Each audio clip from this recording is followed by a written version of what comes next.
Not the headlines Major League Baseball wants right before opening day. What do you make of all of this, Figgy? Well, investigation's still pending, right? Ohtani has put it out there that he has nothing to do with this, nothing to do with the gambling, nothing to do with the payment of the gambling debt.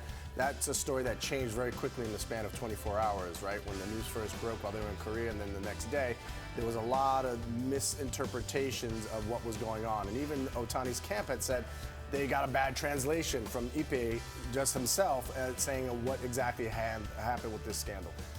Again, it's still ongoing according to Shohei, and as of right now, there's nothing that he has done gambling-wise or betting on baseball, anything of that nature, because that would be absolute travesty for the game. I mean, we've never had. Well, I think everyone's got to be a little careful here because I think people are throwing stuff out there, see if it'll stick against the wall. When it comes to Shohei Ohtani, we're innocent until proven guilty.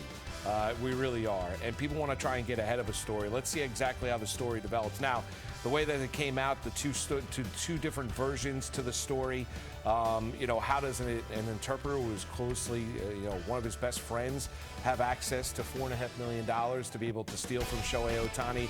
But I think people need to be a little bit leery here of throwing stuff at Ohtani's way. And if he's proven guilty and he did something wrong, then so be it. But you're seeing a lot of people go out there speculate about Shohei Ohtani's involvement in this and gambling.